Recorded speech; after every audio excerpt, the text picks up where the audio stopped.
Bienvenue à l'Accessible ce matin. Est-ce que vous m'entendez bien? Oui, bien sûr. Évidemment, on souligne l'amour aujourd'hui, on souligne la Saint-Valentin. Donc, on va poursuivre avec une question qu'on va essayer de se répondre ce matin. Est-ce possible pour deux personnes de rester ensemble, heureuses pour la vie et en amour? Est-ce possible pour deux personnes de rester ensemble, heureuses pour la vie et en amour? Hein? Y en a-t-il qui disent oui? Y en a-t-il qui disent non? C'est bon ça, c'est bon. On va justement parler de ça. Lorsqu'on regarde le monde autour de nous, lorsqu'on regarde nos familles autour de nous, lorsqu'on regarde les statistiques qui sont autour de nous, c'est peut-être pas nécessairement très encourageant de dire qu'on est en amour, on tombe en amour, puis on reste en amour. Est-ce que c'est un objectif qui devrait être recherché, qu'on reste en amour? Moi, je crois que c'est possible. Moi, je crois que c'est possible d'appliquer « ils se marièrent et ont été heureux jusqu'à la fin de leur jour ». Je pense que c'est possible. Et je pense aussi que les gens qui se marient, les gens qui vont en couple, ils se marient avec cette idée-là qu'en quelque part, c'est possible d'être en amour. Ils croient au fait qu'ils sont tombés en amour, mais ils croient aussi au fait qu'ils vont rester en amour. Ils pensent que justement, ils vont terminer leur jour assis sur le balcon, en train de se bercer, main dans la main. Mais moi, je vous dis, ça, c'est sûr que ça n'arrivera pas au mois de février. Mais en dehors de ça, on pense que c'est possible que de vivre quelque chose comme ça. Par contre, on peut croire que c'est possible, mais souvent peu probable. On se dit, c'est possible, mais est-ce que rester en amour, là, une passion amoureuse l'un envers l'autre, est-ce que c'est possible? Oui, mais est-ce qu'on le voit comme étant quelque chose de peu probable? La difficulté n'est pas de tomber en amour.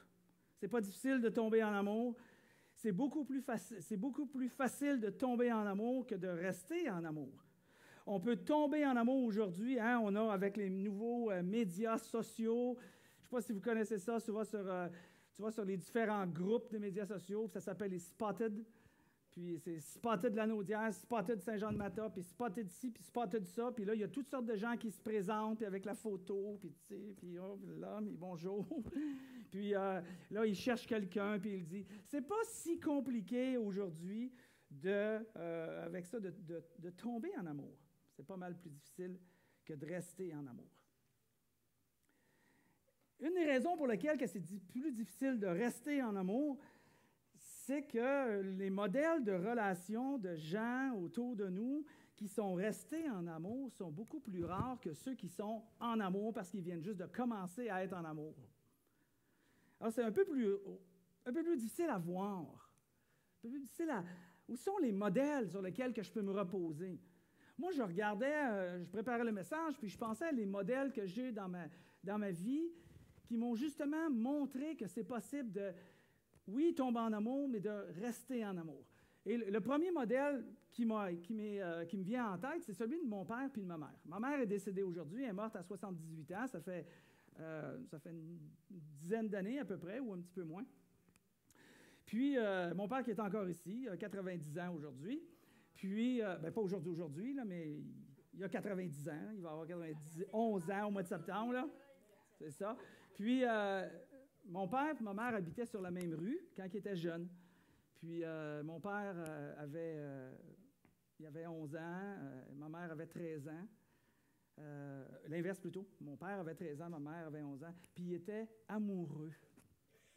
Il y avait une amourette ensemble. Mais ils ont grandi ensemble sur la même rue. Après ça, ils sont allés à l'école. Ils ont fait leur études. Puis finalement, ils se sont mariés, puis ils ont été ensemble, en amour, dans la maison. On voyait très bien leur amour, leur passion, leur jeu, leur sourire, jusqu'à 78 ans, jusqu'à temps que ma mère décède. Que j'ai grandi dans cet environnement-là. Puis mon père et ma mère ont été un amour dans leur vie. Mon père, ça a été ma mère, ça a été mon père depuis que mon père a 13 ans, ma mère 11 ans. Tu sais? Fait que oui, c'est spécial. C'est spécial, puis ça m'a laissé une espèce de modèle aussi qui est intéressant de regarder. Mais il y a un autre modèle aussi que j'ai eu le plaisir de travailler avec. J'avais un autre pasteur qui était avec moi dans une autre église que j'avais implantée il y a quelques années à Montréal. Puis ce pasteur-là, il s'appelait Baker, puis sa femme s'appelait Gail. C'était des amis à nous qui venaient des États-Unis. Puis leur relation était absolument fantastique que de voir les deux vivre ensemble. Tu sais. À un moment donné, je les ai appelés laveuse-sécheuse. C'est juste parce que un ne peut pas être sans l'autre. Fait que des fois, je vois des couples qui sont toujours ensemble. Tu sais, genre Lise puis Pat ou Gertrude puis Lucien, puis je les appelle laveuse-sécheuse. Tu sais. Ils ne comprennent pas trop peut-être d'où ça vient, mais ça vient de là. Tu sais. Donc, c'est des modèles mais malgré, peut-être vous pensez à quelques modèles, hein, des gens dans votre tête qui viennent, que c'est vraiment un modèle de gens qui sont tombés en amour, mais qui sont restés en amour. Mais ce n'est pas souvent les modèles qu'on voit autour de nous, malheureusement. Le genre de modèle de relation qu'on va voir souvent dans les couples, ça va plutôt être des relations de genre « fais aux autres ce qu'ils méritent ». Bon, pas tout à fait le modèle qu'on veut, dans lequel communiquer ou grandir. Ou fais aux autres ce qu'ils t'ont fait. C'est pas tout à fait non plus le modèle. Fais aux autres selon ce que tu te sens. Oh my, ça c'est dangereux. Fais aux autres ou fais à l'autre, hein, on peut le dire normalement, fais à l'autre de façon à ce qu'il voit, que l'autre voit les choses de ta manière. Fais aux autres jusqu'à ce qu'ils soient épuisés puis adoptent ta façon de faire. Ou fais aux autres jusqu'à ce que tu sois prêt à le ou la quitter. Ce n'est pas le genre de relation, n'est-ce pas, qu'on veut avoir. Quand on regarde le genre de relation, selon certains psychologues, puis quand je pense à ça, je pense à Lise qui est juste à côté de moi, certains psychologues disent que dans un environnement familial, là, pour être dans un environnement familial qui modèle pour nous un avenir émotionnel, ça prend quelques petites choses. Qu'est-ce que ça prend? Selon les psychologues, ça prendrait du respect, de l'encouragement, du réconfort, puis une grosse dose de tout ça, là, de sécurité, de support, d'acceptation, d'approbation, d'appréciation, d'attention et d'affection. Il faut donner ça abondamment. Je le répète, respect, souvenez-vous-en, là, il faut s'en souvenir par cœur. Respect, encouragement, réconfort, sécurité, souffrance, support, acceptation, approbation, appréciation, attention et affection. OK, on est-tu capable de... je vous ai donné un truc là, pour vous en souvenir plus facilement. Ça va être le RERSSAAAAA. Fait que si vous vous souvenez juste le RERSSAAAA, vous êtes correct. Vous êtes en business, vous n'aurez pas de problème pour l'éducation de vos enfants ou vos petits-enfants. Mais tu sais, quand on regarde à toute cette implication-là, que tu dois retrouver dans un milieu familial pour avoir une bonne santé émotionnelle, bien là, à un moment donné, tu connectes avec quelqu'un, puis cette personne-là, évidemment, un peu comme toi, n'a pas nécessairement grandi avec tous ces éléments-là. Puis là, à un moment donné, mais c'est ça qu'on recherche dans l'autre, par contre. C'est ça qu'on recherche dans l'autre. On voudrait que l'autre nous apporte ça. Mais l'autre, il veut exactement la même chose. Puis à un moment donné, tu te dis, tu es tombé en amour. Puis là, quand tu demandes à l'autre, « Hey, on est tombé en amour, puis est-ce que tu as toutes ces choses-là ou tu es juste bien cute? » Hein? Et là, on réalise qu'on exige de l'autre ce que nous-mêmes, on n'est pas capable de donner à l'autre. Mais on pense que c'est la manière qu'on va être heureux puis rester en amour. On peut tous facilement tomber en amour, je le répète, mais ce qui est de rester en amour, on part pas mal, toutes négativement. Il y a une espèce de mythe qui court. Là, j'embarque dans le vif du sujet. Là. Il y a une espèce de mythe qui court, le mythe de la bonne personne. Le mythe de la bonne personne. Vous savez, c'est quoi le mythe de la bonne personne? Le mythe de la bonne personne, c'est de dire, ah, mais si je ne suis pas heureux, ou s'il n'est pas, ou elle n'est pas heureuse en relation avec quelqu'un, en couple ou en mariage, si la personne n'est pas heureuse, bien, c'est parce que la personne a mal choisi. Et là, si elle a mal choisi, bien, c'est parce que tu n'as pas choisi la bonne personne. On va souvent dire ça, on va dire, ah, mais oui, sois patient, tu vas avoir la bonne personne. Si tu cherches, tu vas trouver la bonne personne. Puis on va toujours sur ce mythe-là, moi c'est le même que j'appelle ça, le mythe de la bonne personne. Hein? De continuer à chercher la bonne personne, puis éventuellement, tu vas tomber par hasard sur la bonne personne, puis là, tu vas trouver ton âme sœur, puis là, tu vas rester en amour jusqu'à la fin de tes jours. Permettez-moi un petit peu de péter votre ballon. À un moment donné, il y a des journalistes qui ont demandé, connaissez-vous Billy Graham? Billy Graham était un prêcheur très, très, très reconnu au monde entier, finalement. Puis, il y avait sa femme qui vivait avec sa femme, puis ils ont vécu ensemble jusqu'à temps que Mme Graham, mère, est morte en premier. Puis M. Graham est mort à 99 ans. Puis il y avait des journalistes qui avaient demandé à sa femme, à Billy Graham. Puis les journalistes ont dit à sa femme, a dit, « Madame Graham, avez-vous déjà voulu divorcer votre mari? » Puis elle a répondu, « Le divorcer, jamais, mais le tuer, bien des fois. » Hein? Ça, c'est pas mal la réalité. Alors, c'est quoi si ce n'est pas de trouver la bonne personne? Qu'est-ce que c'est que de rester en amour? Qu'est-ce que c'est que de rester en amour? Regardez la définition que j'aimerais qu'on réfléchisse, hein, que vous réfléchissiez avec ça. La définition que je voudrais. La clé pour rester en amour n'est pas de trouver la bonne personne, mais de trouver la personne qui est prête à s'engager à devenir la bonne personne pendant que tu travailles à devenir la bonne personne pour l'autre. Hein? OK, je recommence, parce que c'est bon. Là. Si on oublie tout le message là, du début jusqu'à aujourd'hui, jusqu'à ce moment-ci, là, c'est correct. C'est correct. C'est correct, je ne vous en tiendrai pas rigueur, là. Il n'y a pas de problème. Mais cela est important, parce qu'elle a le potentiel de changer ta vie, de changer ton mariage, de changer ta relation, de préparer pour ta prochaine relation, de préparer tes enfants pour leur relation ou tes petits-enfants pour la prochaine relation. La clé pour rester en amour n'est pas de trouver la bonne personne, mais de trouver la personne qui est prête, elle, à s'engager à devenir la bonne personne. Alors, il y a un travail que cette personne-là fait sur elle-même pendant que toi, tu travailles à devenir la bonne personne, un travail encore sur toi-même. Et là, c'est très, très, très différent comme dynamique dans une relation, au lieu de s'attendre que l'autre soit le R-E-R-S-S-A-A-A-A-A. Hein? Choisir la bonne personne, je ne suis pas complètement idiot, puis je ne suis pas complètement aveugle. Choisir quand même la bonne personne est quand même une petite partie de l'équation de rester en amour. Mais de devenir la bonne personne est l'autre grande portion de l'équation. Mais on l'oublie toujours. On veut toujours que l'autre soit la bonne personne. Continuellement. Et c'est ce qui cause souvent la perte ou la destruction de cette passion-là d'amour, parce que c'est par rapport à l'autre qu'on veut que les choses changent. Jésus, dans cette situation-là, en connaissant les êtres humains, comment nous sommes, Jésus nous a donné la fondation pour tomber en amour et rester en amour. La fondation.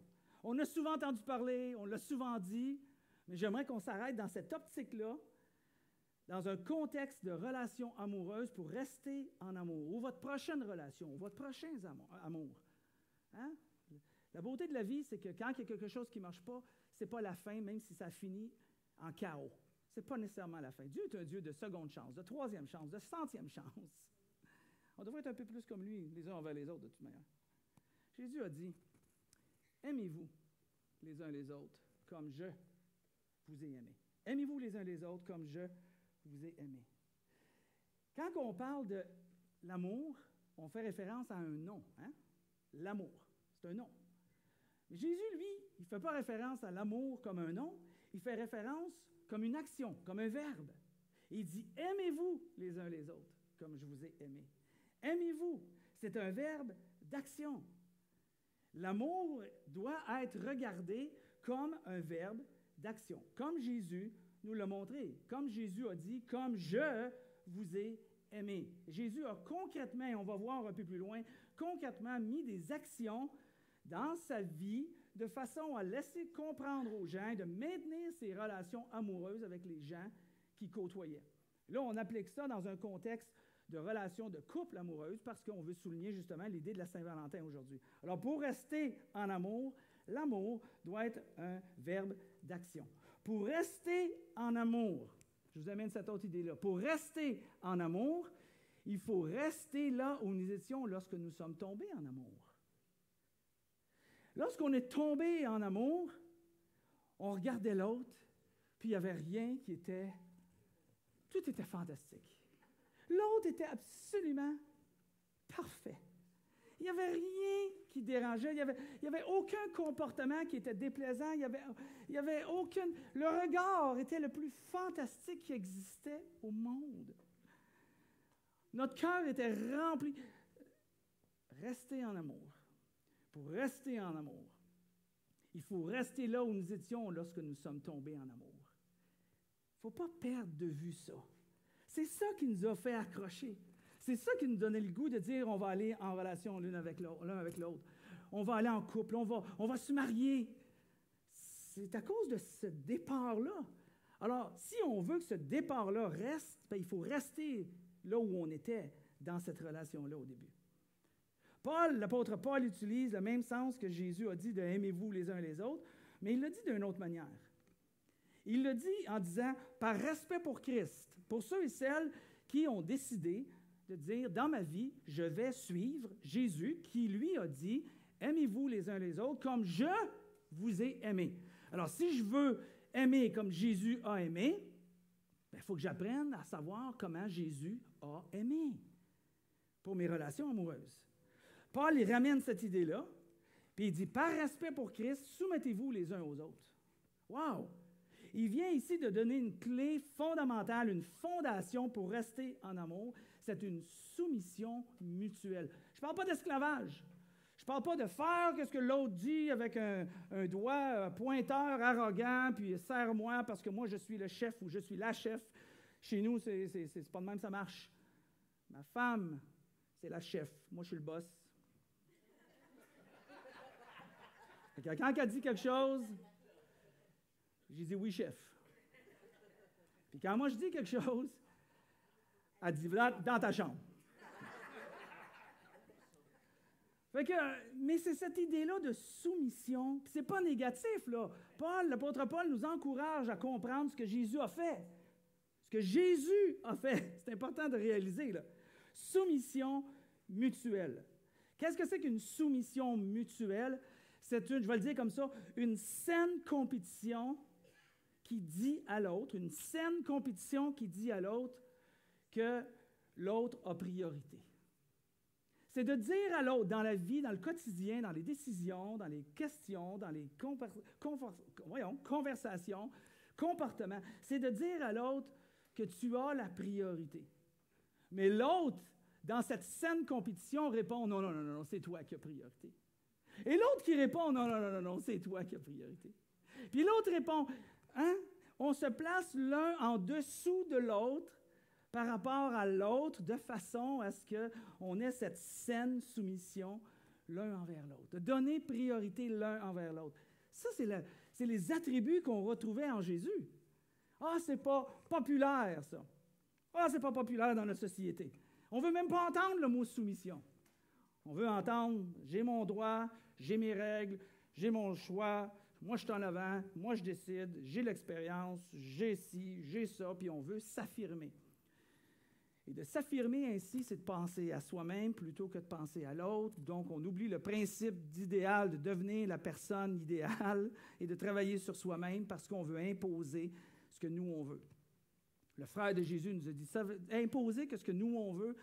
Il dit, c'est la première raison de la chicane dans les relations. Oh, c'est intéressant. C'est intéressant que Jacques, le frère de Jésus, nous dit ça. Alors, c'est d'avoir cette saine compétition l'un envers l'autre. Vous savez, tomber en amour, c'est une question d'attraction, hein? C'est une question d'attirance, d'attrait. Mais rester en amour, c'est une question d'action. C'est une question d'action. Mais une fois que cette soumission-là est établie dans notre vie, on comprend le principe de ce que Jésus a fait pour nos relations interpersonnelles. Paul, il continue. J'aimerais qu'on regarde un petit peu encore plus pratique pour chacun d'entre nous. Parce qu'on ne veut pas que ça soit juste théorique. On veut être capable de le pratiquer. On veut être capable que ça change nos comportements, nos relations, notre prochaine relation, notre future relation, notre première relation amoureuse. Puis qu'on soit capable de dire, je suis tombé en amour, mais je vais rester en amour parce que j'ai les outils, j'ai le plan qui est nécessaire pour rester en amour. Alors, une fois que cette fondation-là de soumission l'un envers l'autre, Paul nous donne aussi des spécificités pour rester en amour. Le texte qu'on va regarder qui suit, pour compléter le message de ce matin, le texte qui suit, ce n'est pas directement écrit dans un contexte pour les couples, mais pour les relations interpersonnelles en général. Mais ce matin, si c'est pour les relations interpersonnelles en général, c'est aussi pour nos relations amoureuses. Si on les applique dans tous les contextes, on peut définitivement l'appliquer dans nos contextes amoureux de façon à rester en amour. Alors, on va regarder un petit peu le plan que Paul nous dit, l'apôtre Paul nous dit pour rester en amour, pour garder ce sentiment-là qu'on avait au début quand on est tombé en amour. Dans cette même ordre de pensée, qu'est-ce que Jésus nous a dit? L'apôtre Paul nous amène au passage en nous disant « Ne faites donc rien par esprit de rivalité. » Ne faites donc rien par esprit de rivalité. Ça, c'est une mauvaise compétition, l'un envers l'autre dans un couple. Une compétition l'un envers l'autre. Ça ne vous arrive pas d'avoir des compétitions avec votre conjoint ou votre conjointe. Ça n'arrive pas, ça. C'est le genre de conversation qu'on a, je me réfléchissais, le genre de conversation qu'on va dire, ben oui, je te le dis, je suis arrivé, il était 10h10. Ah non, il n'était pas 10h10, il était 10h11. Ben non, je te le dis, il était 10h10. Non, même, il était peut-être à 10h08, même, je suis même pas sûr. Oui, mais je te le dis, il y avait 12 personnes qui étaient là. Ah, je suis pas sûr, je pense qu'il y avait plus 11. Je pense que c'était plus précis de dire, ben non, je te dis, il y en avait une 12e. Ben non, il était 11. Ben non, je te dis, il était 12. Ben non, il était 11. Ben, et là, il y a cette espèce de compétition. Ça ne vous arrive pas, ça. Ça vous arrive pas. Ça arrive juste à moi, ça. Ce genre de compétition-là, cette espèce de rivalité qui va essayer d'apporter quelque chose de plus de précision dans une conversation. Là, tu sais. Des fois, je m'arrête puis je me dis, ben voyons donc, ça fait-tu quelque chose si c'est 10 ou 11? Ou si c'est à 10h moins 10 ou à 10h10? Ou, hein? Il y a des fois, c'est peut-être très, très important, là, mais très souvent, c'est pas nécessairement si important que ça. C'est quoi cette compétition-là? Ça enlève. Ça vient gruger un morceau de ton rester en amour. Tu n'as pas besoin de ça.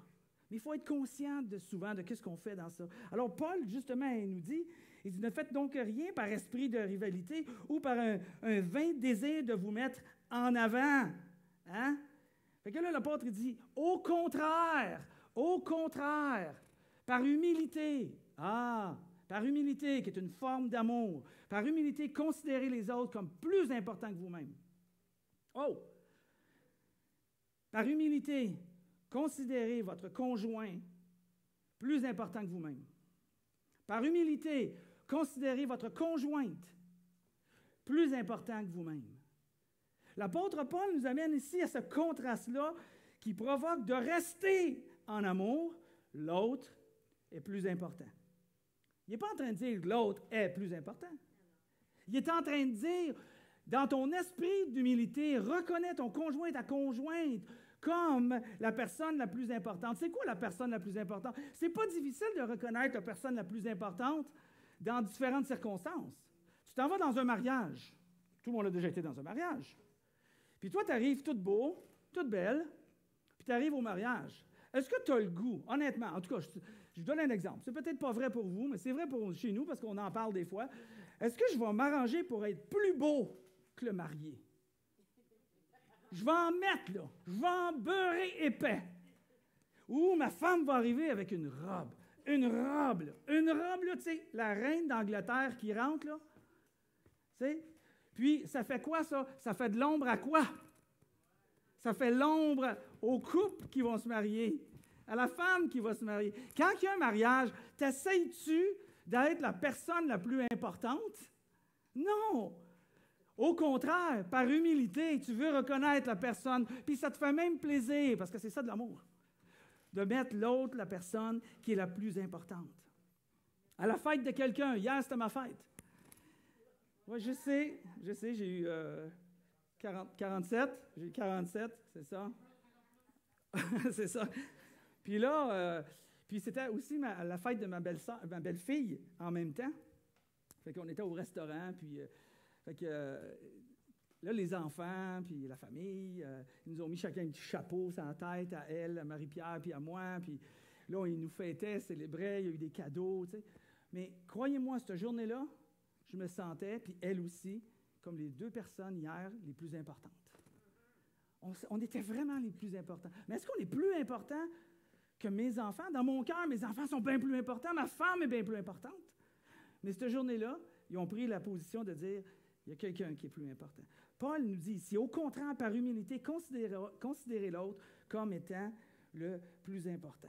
Traitez cette personne-là à ce moment-là avec respect. Appliquons ça dans nos relations amoureuses pour rester en amour.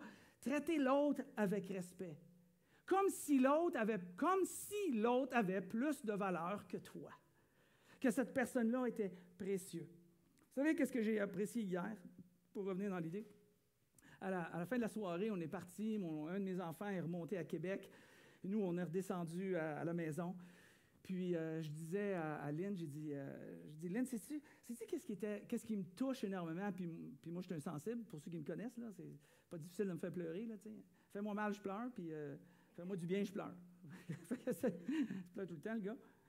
Puis, j'ai dit, c'est l'admiration que mes enfants avaient de moi. C'est pas une question de prétention ici, là. C'est d'être capable de dire que tes enfants, ils te regardaient puis en disant « Ah! » Puis là, ils m'ont donné des cartes, puis là, ils se faisaient une joie là, de me regarder pleurer, là. Parce qu'ils savaient là, que je serais touché avec ces cartes-là, là, tu sais. Mais c'était... Le sentiment d'admiration était absolument... remplissait mon cœur. Parce que je voyais l'amour de mes enfants qui agissait de la manière que Paul ou Jésus nous enseignait à s'aimer dans nos relations interpersonnelles. Paul, il continue dans cette optique-là, parce qu'il veut qu'on apprenne à rester en amour, parce que c'est ça qui est le fun. Si vous êtes de ceux qui est encore resté en amour, c'est ça qui est le fun, c'est ça qui est plaisant. C'est le fun de rencontrer l'autre. Hein? Alors, Paul continue en disant que chacun regarde non ses propres qualités ou ses propres intérêts, synonymes dans différentes versions de la Bible, mais celles des autres. Que chacun regarde non pas ses propres intérêts, mais celui des autres. Il y a une autre traduction qui vient de l'anglais, que j'ai traduit, qui est vraiment intéressant, qui a dit « Ne soyez pas obsédés avec ce qui vous avantage. Oubliez-vous suffisamment longtemps pour prêter main forte à l'autre. » Regardez ce qu'il dit. « Ne soyez pas obsédés avec ce qui vous avantage, vos propres qualités ou vos propres intérêts. Oubliez-vous suffisamment longtemps pour prêter main forte à l'autre. » De ne pas regarder continuellement juste ses propres intérêts. Une des choses que je regarde dans notre relation amoureuse, il y a une des choses que Lynn aime beaucoup faire, c'est jardiner. Fait que Lynn adore jardiner. Pas moi. Moi, je vois des fruits et des légumes, là, puis je me dis, c'est cauchemar, j'ai besoin de me réveiller. Fait que pendant qu'elle jardine, qu'est-ce que je fais? Est-ce que moi, je continue à lire ma Bible? Ouais. Qu'est-ce que je fais? Et il y a des fois, je la regarde travailler, je regarde dans la fenêtre, puis elle est en train de travailler dans le jardin. Mais savez-vous, qu'est-ce que je sais qui lui fait plaisir? C'est si j'arrête, qu'est-ce que je fais? Puis je m'en vais jardiner un peu avec elle. Est-ce que ça, c'est tuer mes propres intérêts? Non. Mais est-ce que ça dit à l'autre que ses intérêts sont aussi importants pour moi que pour elle? Et ça nourrit l'idée de rester en amour, de s'intéresser à l'autre. À un moment donné, on était en bateau dans une croisière, Puis, il y avait une espèce de jeu qui se faisait en avant sur une scène. Puis, il y avait à peu près 2 000 à 3 000 personnes qui étaient du bateau, qui étaient devant la scène. Puis, là, ils ont fait venir les hommes, ils ont fait venir les gens qui étaient en couple, les hommes, les femmes. Puis là, ils ont demandé aux femmes de quitter. Puis là, il y a été les hommes qui étaient là. Puis là, il y avait des questions qui étaient posées pour voir si comment était leur relation. Est-ce qu'il y avait une certaine proximité entre les deux? Puis une des questions était, et j'oublierai jamais, une des questions était, qu'est-ce que votre femme porte aujourd'hui comme linge? Les gars là, qui étaient là, ils étaient gênés. Puis moi, si je serais à leur place, là, j'aurais été gêné. Parce qu'ils ne savaient pas, pour la majorité, qu'est-ce que leur femme porte. Moi, quand j'ai vu ça, je me suis dit en dedans de moi, ça va être ma mission de vie, de m'assurer de savoir ce que ma femme porte. C'est pour ça que je sais qu'aujourd'hui, elle a un beau gilet rouge qu'elle porte. Oui, c'est ça. Fait que, mais c'est ça d'être capable de dire, de s'intéresser à l'autre, pas juste regarder ses propres intérêts. Faites juste l'expérience d'accoutumer votre idée d'observer qu'est-ce que votre conjointe porte dans la journée. Juste cet élément-là psychologique, vous allez réaliser à quel point ça vous pousse à vouloir être à l'écoute beaucoup plus de l'autre. Et ça fait partie de rester en amour. Rester en amour, c'est rester à l'endroit où tout de l'autre est important. Rester à l'amour, c'est de rester à l'endroit où tout de l'autre est important. Comme quand tu es tombé en amour, comme je disais tout à l'heure. Paul, il continue avec cette idée-là, et il dit, « Tendez à vivre ainsi entre vous, car c'est ce qui convient quand on est unis à Jésus-Christ. » Je trouve ça intéressant. Peut-être que vous dites, j'ai mis l'emphase sur unis à Jésus-Christ, parce que peut-être vous êtes de ceux ici que vous ne vous sentez pas unis avec Jésus-Christ. Peut-être que c'est nouveau d'être dans une église qui va essayer de vous aider à contribuer dans votre quotidien. Ce n'est pas un langage religieux. Puis peut-être que vous ne sentez pas cette union avec Jésus-Christ. C'est correct. C'est correct. C'est là que vous êtes rendus. J'ai été là, beaucoup ont été là, puis peut-être que vous ne serez jamais là, je ne sais pas. C'est vous qui prenez le choix. Mais ceux qui sont ici, qui ont décidé de dire, moi, je veux suivre Jésus-Christ. Moi, je veux être uni, puis je veux aimer Jésus, mais aimer Jésus, c'est aimer les autres, puis aimer les autres, c'est aimer en action. Et ça s'applique premièrement ou aujourd'hui, finalement, dans notre couple, dans notre relation à nous autres. Alors, Paul, il nous dit, ceux qui sont unis à Jésus-Christ, regardez de la manière que Jésus nous a aimés, puis appliquez ça dans votre vie. Et là, il vient à parler directement de Jésus, de qu'est-ce qu'il a fait, de l'attitude qu'il avait, justement pour être le modèle que je disais au début qu'on recherche, mais qui n'est pas nécessairement accessible à tout le monde. Tandis que Jésus-Christ, c'est accessible à tout le monde. Et il nous donne même la force, l'enseignement, l'aide, les conseillers, son esprit qui nous enseigne, sa parole qui nous enseigne, pour justement que lui reste un modèle dans notre vie et qu'on puisse arriver à tomber en amour, mais à rester en amour. Alors Paul, il dit, regardez comment que Jésus a fait ça. Il dit, lui, faisant référence à Jésus, qui était de condition divine, qu'il était Dieu, ne cherchait pas à profiter de l'égalité, de son égalité avec Dieu. Il ne regardait pas Jésus qui était égal à Dieu, qui était la même puissance que Dieu, qui avait la même autorité, Non, il n'a pas agi de cette approche-là. Il a pris une forme humaine, puis il n'a pas regardé son égalité avec Jésus, mais il s'est mis en soumission par rapport à Dieu. Puis plus que ça, il s'est mis en soumission par rapport aux êtres humains. Et quand on lit dans les textes qu'on a, nous, le privilège d'avoir dans les documents du Nouveau Testament, qui nous enseignent Matthieu, Marc, Luc, Jean, qui nous enseignent ce que Jésus a fait, son comportement, son attitude, on ne voit pas Jésus qui rentrait à une place et il dit « Ah, j'aimerais ça avoir moi la meilleure place parce qu'après tout, moi je suis Jésus-Christ. » Non, on ne verra pas ça. On ne verra pas l'attitude de Jésus qui va dire « Hey, laissez-moi passer, laissez-moi la première place, laissez-moi en avant, c'est moi. C'est moi. Je suis Jésus. » Non. On ne verra pas Jésus qui va dire « Ah ben moi, je n'ai pas besoin de payer ça. » Moi, j'ai bien aimé ça. Il n'y a pas besoin de payer ça, moi. Parce que je suis Jésus. Non, non, il a dit, vous payez les impôts, je vais payer les impôts. Tout le monde paye les impôts. Il n'a pas cherché son égalité. Il n'a pas cherché à prendre place dans son autorité. Dans nos relations de couple, c'est un peu la même chose. Souvent, on va être tenté, ou occasionnellement, on peut être tenté de défendre notre position. Hein? On en a parlé un petit peu tantôt. Parce qu'on se voit meilleur, notre position est meilleure que l'autre.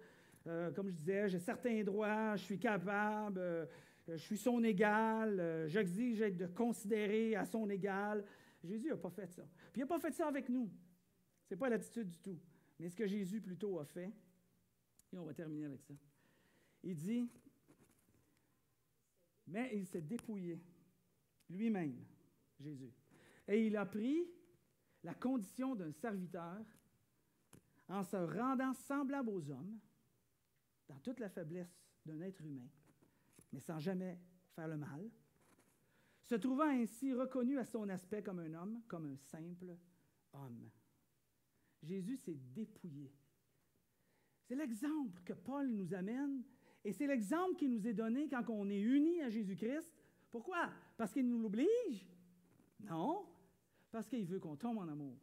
Mais il veut qu'on reste en amour, parce qu'il veut notre bonheur, puis il veut notre bien. Pour notre génération, pour nous, pour notre génération et les générations qui sont à suivre. Il s'est dépouillé. Vous savez, le sens de dépouiller ici, c'est comme, ça fait référence à un vase qui s'est vidé complètement. Et c'est ça que Jésus a fait. Il s'est vidé complètement de quoi? De ses avantages de Dieu. De ses avantages d'être roi. Parce qu'il était appelé Jésus-Christ. Christ veut dire Messie, roi. C'est ça que ça veut dire. Alors, il s'est dépouillé, il s'est vidé complètement de ses avantages de roi. Puis il a fait quoi? Il a fait quoi? Le texte nous dit, il continue en disant, il s'abaissa lui-même en devenant obéissant jusqu'à subir la mort sur la croix. Jésus s'est dépouillé, il s'est vidé complètement de ses avantages. Et Jésus s'est abaissé, il s'est placé au-dessous, l'abaissement. Jusqu'à où? Jusqu'à où Jésus a fait le modèle qui nous a dit de « Aimez-vous les autres comme je vous ai aimé ». Jusqu'à où il s'est rendu? Jusqu'à la mort de la croix, jusqu'à ce qu'il meure, jusqu'à ce que le Créateur, parce que Jésus-Christ était divin, on vient de le lire, le Créateur s'est soumis à la création.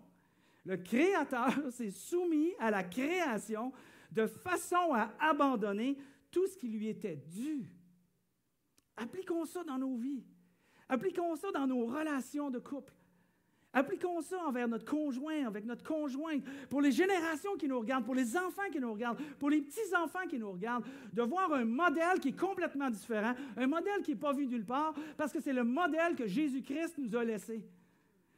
Mais le fait que Jésus a fait ça, ça le fait en sorte que des milliards de personnes ont commencé à suivre Jésus-Christ. Et des milliards de personnes ont cette espérance-là dans leur vie que Jésus a eue. Des milliards de personnes sont aidées, assistées à tous les jours par les enseignements et les instructions que Jésus nous a laissées.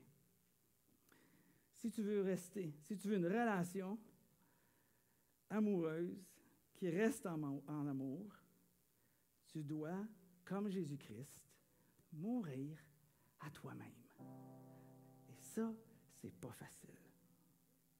Jésus a choisi la relation avec toi plutôt que le respect qui lui était dû ou l'honneur qui lui était dû. Il a dit, je vais mourir pour toi. Je vais m'humilier pour toi. Je vais donner ma vie pour toi. Je ne chercherai pas l'autorité qui me revient. Je ne regarderai pas la royauté qui me revient. Je ne regarderai pas rien d'autre. Je vais me soumettre. Puis l'autre te dit, ça veut dire ça que je peux te juger comme tu veux? Il dit, si Dieu n'interviendrait pas, tu n'aurais aucun pouvoir sur moi. C'est parce que je donne ma vie moi-même. Jésus a choisi une relation avec les êtres humains plutôt que la gloire qui lui était due au moment qu'il était ici. Si tu veux rester en amour, si tu veux tendre vers rester en amour, si tu veux modeler l'idée de rester en amour, on doit apprendre à vivre, à cesser de demander pour nous, sans considération de l'autre. Parce qu'on ne peut pas avoir les deux. On ne peut pas avoir les deux. Jésus n'a pas dit « je veux les deux ». Je veux la gloire qui m'est due, puis je ne veux pas mourir. Je veux l'honneur qui m'est dû, mais je ne veux pas souffrir. Non, c'est juste pas possible. C'est juste pas possible. On comprend cette vérité-là quand on est chrétien, puis on commence à suivre Jésus. Puis on réalise que si on veut rester en amour, il y a un prix à payer. Mais le prix à payer, il n'est jamais aussi dur que le bonheur de rester en amour. Père éternel, je voudrais te prier pour chacun d'entre nous ici, moi inclus, chacun qui est présent, chacun qui entend ce message, chacun qui vit une difficulté dans leur relation amoureuse, chacun qui voudrait voir être en amour, rester en amour, tomber en amour, mais rester en amour jusqu'à la fin de leur jour. Pour ceux qui vivent une brisure dans leur vie de relation, Seigneur, on te demanderait d'ancrer ces vérités-là que Jésus nous a laissées et de nous aider à pratiquer vraiment le sens de qu'est-ce que c'est que aimer en action. Donne-nous ta force, Seigneur. Donne-nous les conseils, donne-nous l'instruction, donne-nous les gens pour nous entourer, donne-nous la lecture qui est nécessaire, afin, Père, qu'on puisse toujours tendre vers ce que Jésus a fait, le plus beau, le meilleur des modèles que cette vie n'aura jamais. Alors, merci pour toutes choses. C'est en Jésus, justement, qu'on te prie, Père. Amen.